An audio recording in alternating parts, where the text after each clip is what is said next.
नमस्कार, सत्यार्थ न्यूज में आपका स्वागत है। विदिशा आज जिले में नेशनल हेराल्ड मामले में भारतीय जनता पार्टी की कार्रवाई के खिलाफ कांग्रेस पार्टी ने विरोध प्रदर्शन किया। कांग्रेस का आरोप है कि भाजपा राजनीतिक प्रतिशोध की भावना से काम जांच एजेंसियों का दुरुपयोग कर रही है। कांग्रेस पार्टी का आरोप है कि भाजपा उनके नेताओं को निशाना बनाने के लिए जांच एजेंसियों का इस्तेमाल कर रही है। कांग्रेस ने कहा कि भाजपा की इस कार्रवाई से जनता में आक्रोश है और आगामी चुनाव में इसका जवाब दिया जाएगा। भाजपा की सरकारी कार्रवाई से न हम डरेंगे न हम झुकेंगे। विदिशा से जिला ब्यूरो संजीव शर्मा की रिपोर्ट। ऐतिहासिक परिवार नहीं होगा। मैं याद दिलाना चाहता हूँ, मनमोहन सिंह जी जब देश के प्रधानमंत्री थे, उन्होंने अपनी स्वेच्छा से देश का प्रधानमंत्री पद त्यागने के और राहुल गांधी जी को देश संभालने के लिए कहा था। अगर राहुल गांधी जैसे लोगों में पद की लोलुपता होती तो वो कभी के प्रधानमंत्री बन चुके होते।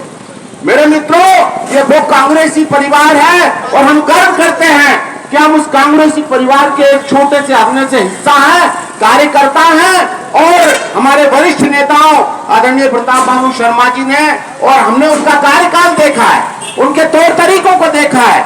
आज के तौर तरीके, हमारे रवि साहू ने कहा था, आज के तौर तरीके नेताओं के बदल गए हैं। जो कल तक वास्तव में जिनके पास साइकिलें नहीं थी, आज करोड़ों अरबों रुपए की संपत्ति। कहना चाहूंगा, अमेरिका के राष्ट्रपति ने अभी हाल ही में कहा है कि जो मशीनों से चुनाव होता है वह ठीक नहीं है, विश्वसनीय नहीं है। दुनिया के सबसे ताकतवर राष्ट्रपति ने इस बात को कह दिया है मेरे मित्रों। और यहाँ जो भारतीय जनता पार्टी मध्य प्रदेश हो, देश के हिस्से हो और जो देश में सरकार बनाती है, उसका केवल एकमात्र तरीका यह है कि मशीनों से खरीदा जाता है, मशीनों से वोट को लिया जाता है। इस कारण सरकार बनती है।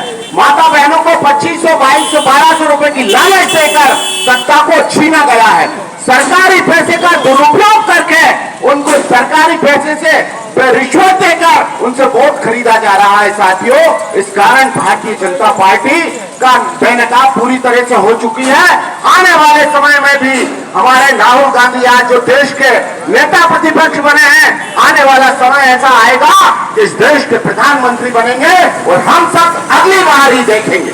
क्योंकि जिस चीज को दबाया जाता है, प्रकृति का नियम है, वही चीज सबसे ज्यादा उछल कर सामने आती है।